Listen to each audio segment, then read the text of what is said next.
송나라에서는 가사도가 재상이 되어 어린 황제를 제치고 독재 정치를 펴고 있었습니다. 그는 재정을 긴축하고 공정법을 실시하는 등 행정에는 어느 정도 능력을 발휘했죠.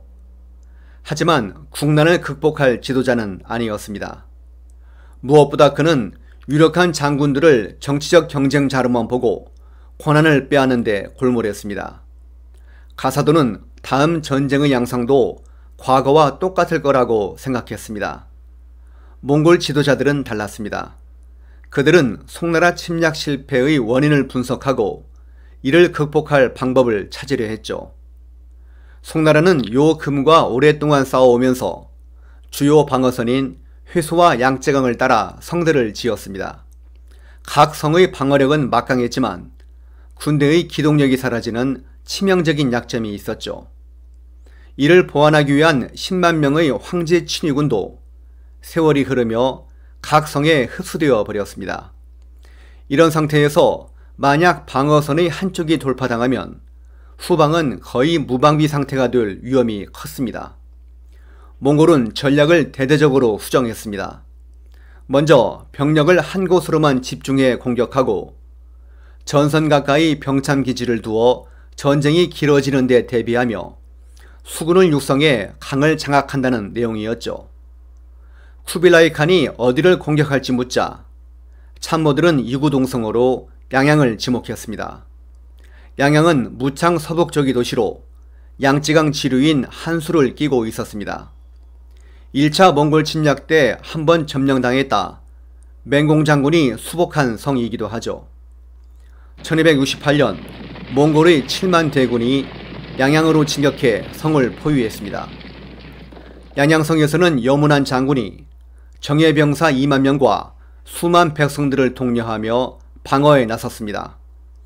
몽골군은 과거 조어성에서의 패전을 거울 삼아 견고한 양양성을 직접 공격하지 않고 고사시키는 작전을 택했죠. 몽골군은 양양성과 강 건너 번성을 에워싸는 토성을 쌓았습니다. 길이가 무려 100km나 되고 토성 안팎을 모두 방어하도록 만들었습니다. 여문하는 병사들을 이끌고 나가 토성을 부수려 했지만 적은 수의 군대로 야전에서 몽골군을 이길 수는 없었죠. 송조정도 양양성의 중요성을 알고 대규모 선단을 보내 필요한 물자를 지원했습니다. 하지만 물자를 하역하고 돌아가던 송나라 선단이 몽골 함대의 공격을 받아 큰 피해를 입었습니다. 이제 강길마저 막힌 것이죠. 가사도는 양양성을 구하겠다고 장담했습니다.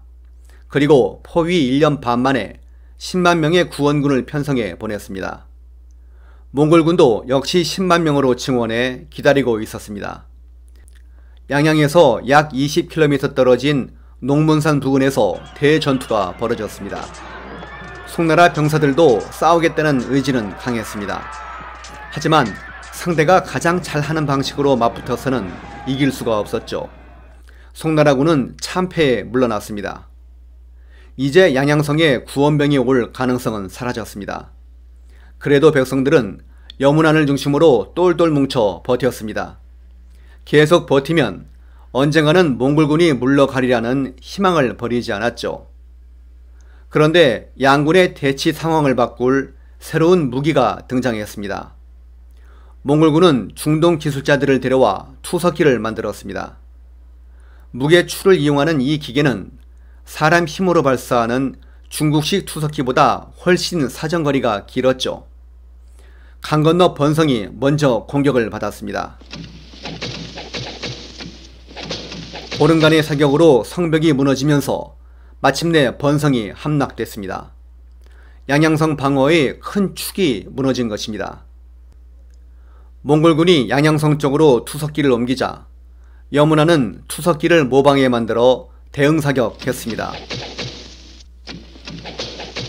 위기는 모면했지만 성 안의 병사와 백성들이 급격히 동요하기 시작했습니다.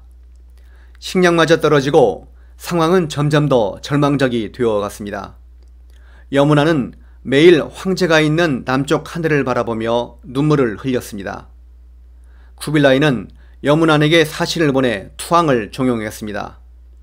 너는 헛된 공명을 바랄지 모르겠지만 성안의 사람들은 어떻게 되란 말인가 라며 그의 고민을 아프게 파고들었습니다.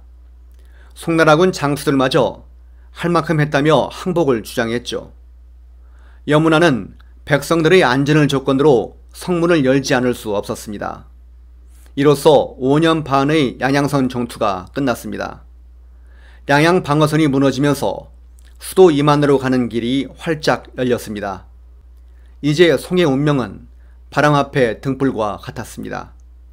쿠빌라이 칸은 바얀에게 20만 대군을 주어 이만으로 진격하도록 했습니다. 출정 전에 쿠빌라이는 짐의 백성을 함부로 죽이지 말라고 지시했죠. 이제 송나라 땅을 점령의 대상이 아닌 통치의 영역으로 보기 시작한 것입니다. 바얀은 쿠빌라이의 뜻에 따라 연도의 백성들에게 식량과 약까지 나누어 주었습니다. 송의 백성들은 약탈자에서 갑자기 보호자로 바뀐 몽골군을 왕자의 군대라고 부르며 환영했습니다.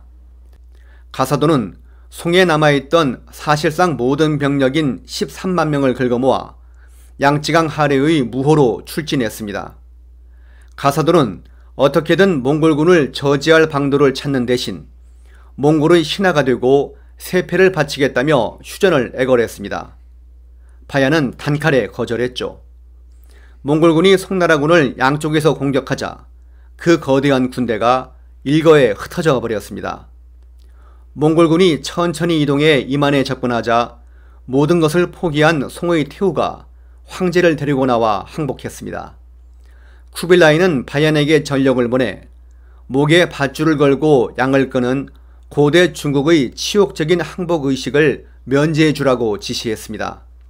송의 태후는 울며 천자께서 자비로이 우리를 살리시니 마땅히 망골 폐사하여야 한다고 6살 난 아들을 타일렀죠. 송의 황제는 힘없이 끌려갔지만 300년 왕조는 아직 끝나지 않았습니다.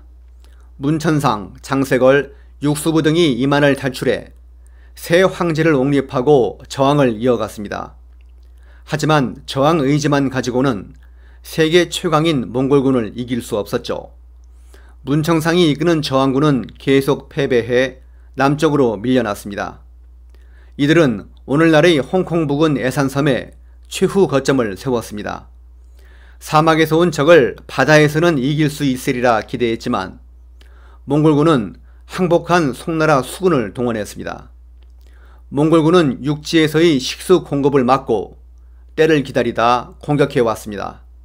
저항군 진영이 무너지자 육수부가 어린 황제를 업고 물에 뛰어들었고 다른 왕족과 관리들도 뒤를 이었습니다.